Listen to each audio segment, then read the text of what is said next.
The aged apostle sighed as he picked up his quill and stared at the piece of parchment in front of him, and slowly his hand wrote out the words, "The elder." It was his typical way of addressing himself at this time in his life, but on this day the words caused him to pause. The elder.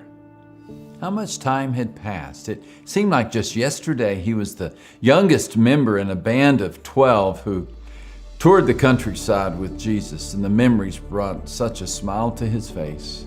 All the wonders they had witnessed, the teachings they had received, the ministry they had done, the lives they had seen forever changed by the man they called the Messiah. His life had certainly changed. He had been a simple fisherman when he first heard of Christ. He and his brother James would cast their nets on the Sea of Galilee, but they left it all behind when Jesus called them to follow him. He chuckled as he remembered the nickname that Jesus had given them, Sons of Thunder. Well, looking back, it was a good fit. After all, the two brothers had once asked their Lord to rain down thunder on an unhospitable Samaritan town. James. He still remembered the sinking feeling in his stomach when he learned his brother had been put to death at the hands of King Herod. He wondered at the senselessness of it all. The others in the band had soon followed: Peter, Andrew, Thomas, Philip, Matthew. Even the Apostle Paul was gone, put to death by the Emperor Nero. They had all left this earth and entered into their eternal reward. Only he remained, John, the last of the 12.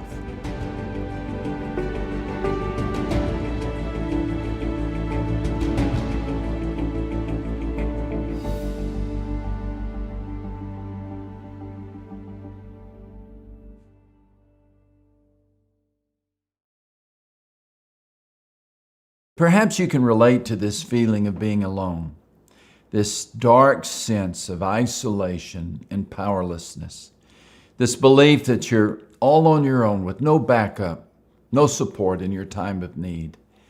Well, if you can relate to that feeling, I can tell you you're not alone.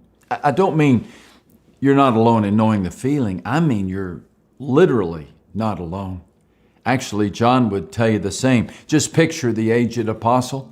He's now pastoring a ragtag collection of Christ's followers in Ephesus. His hair is silver, his hands are wrinkled, but his eyes are filled with hope. Yes, many of his friends are gone, but that has not stopped him from sharing the gospel. And John still loves to tell about those days when he traveled with Christ. The miracles that John relates run the gamut from a wedding oversight to a violent execution, from empty bellies to empty dreams, from abandoned hopes to buried friends. The stories fill us with wonder, but as we listen to them, we need to be careful to see them as John intended, not as entries in a history book, but as samples from God's playbook. John wrote down these miracles not to impress us, but to urge us to believe in the presence of Christ. As he stated, these stories are written that you may believe that Jesus is the Christ, the Son of God, and that by believing you may have life in his name. When we believe in Jesus, we have life, abundant, robust, and resilient life. We find strength beyond our strength. We accomplish tasks beyond our capacity. We see solutions beyond our wisdom. And we are never, ever alone. For as Jesus has promised, I'm with you always, to the end of the age. These words meant everything to John. I imagine he carried them with him throughout his days as he saw his friends and co-workers departing this world one by one. It's a message he and his congregation needed to hear frequently. You are never alone. And don't we need to know the same? When life gets dark and stormy, when we're facing an onslaught of challenges, we need to know that God is with us in those big crises of life. But beyond this, we need to trust that he's with us in the small things of life. Which brings us to the first miracle that John relates. The setting was a wedding in Cana, located 4 miles northeast of Jesus' hometown of Nazareth. John states, on the third day, a wedding took place at Cana in Galilee. Boy, the people in first century Palestine sure knew how to throw a party. None of this wedding and reception in one evening. John tells us that Jesus and his band arrived on the third day. Weddings lasted as long as 7 days, and the food and the wine were expected to last just as long. So we can understand the stress in Mary's voice when she came to Jesus and said, "They have no more wine." Now, you got to admit, as far as miracles go, this is setting the bar pretty low. Yes, in that culture, it would have caused extreme embarrassment for the host to run short of wine.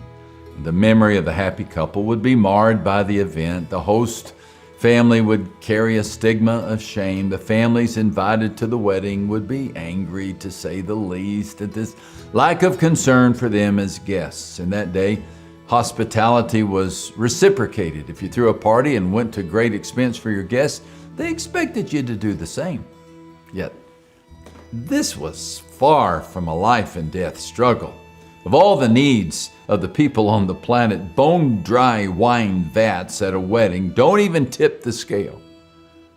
So why would John start things off with a sign that seems so ordinary? It's a good question. Perhaps even one that John's listeners asked. I can picture him smiling as he recounted Mary's words, "They have no more wine." I think this is actually the point, the ordinariness of it all. You know, Paul wrote, "Be anxious for nothing, but in everything by prayer and supplication, with thanksgiving, let your requests be made known to God." In everything, not just the big things, let your requests be made known to God. You know, Mary certainly modeled this. She didn't worry that the size of her request was too small to be answered. She simply connected the problem with the provider. The result was miraculous provision and restoration of what had been lost. But before that restoration took place, there is an interesting moment that deserves some attention. John tells us Jesus said to her, "Woman, what does your concern have to do with me? My hour has not yet come."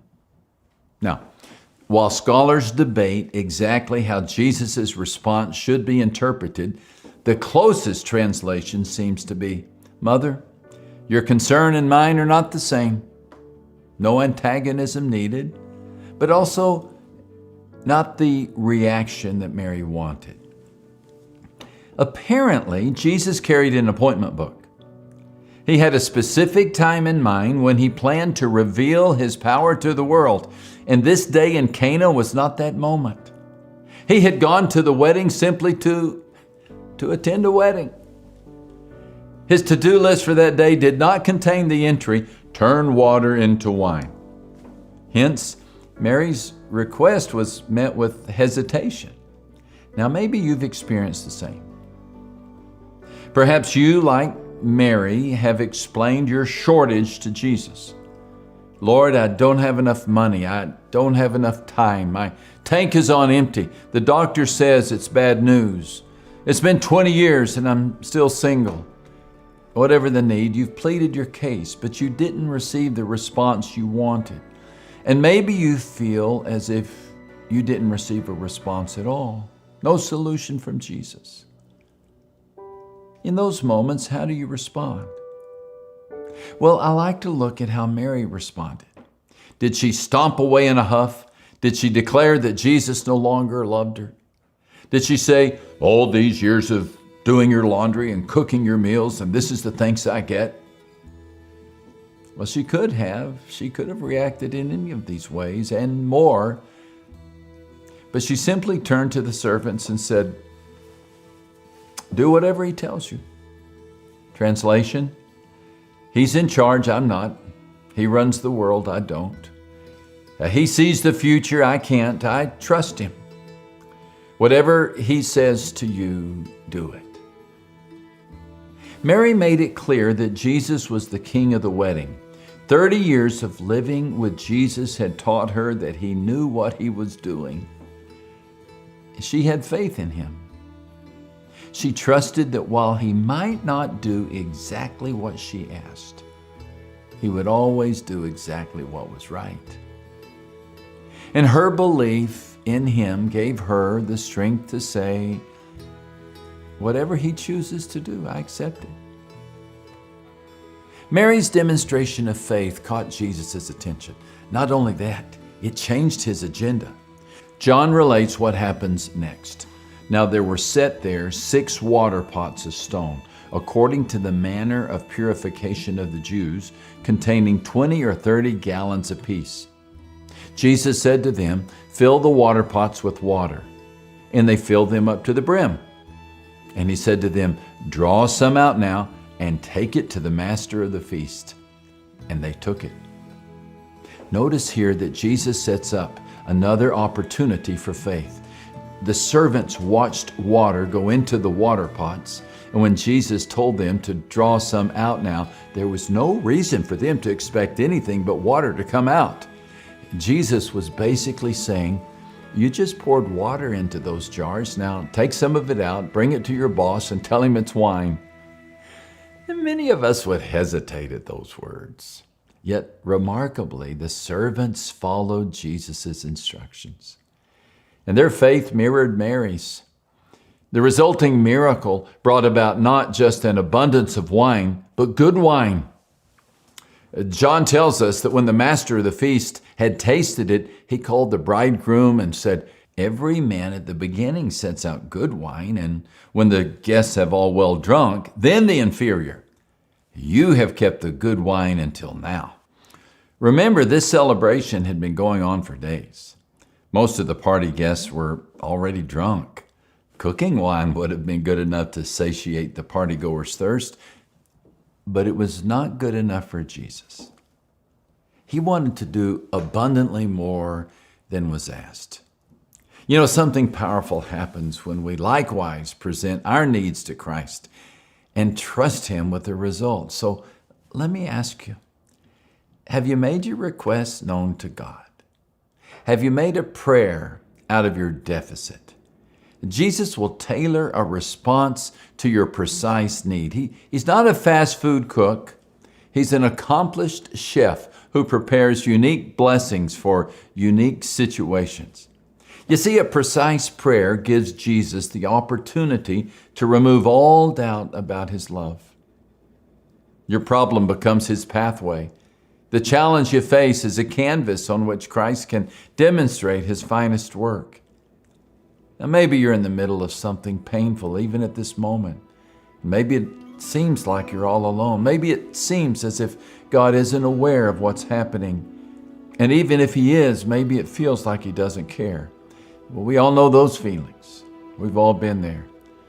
But John's story of the wedding at Cana points out the truth that we're never alone. And Jesus cares about us in the great and small things of life. He even cared about the empty wine ladles.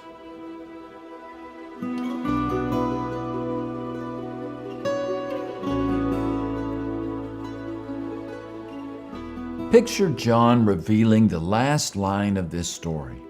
What Jesus did here in Cana of Galilee was the first of the signs through which he revealed his glory, and his disciples believed in him. The disciples saw the miracle and believed. A lifetime of service shows us that John was certainly counted among them. Even all these years later, the memory of the miraculous events he experienced with Jesus filled his thoughts and echoed through every word he spoke. Today, whatever you're facing, believe that Jesus is there with you. Know that he cares about every aspect of your life. Make your requests specific and trust Jesus to do not what you want, but to do what is best.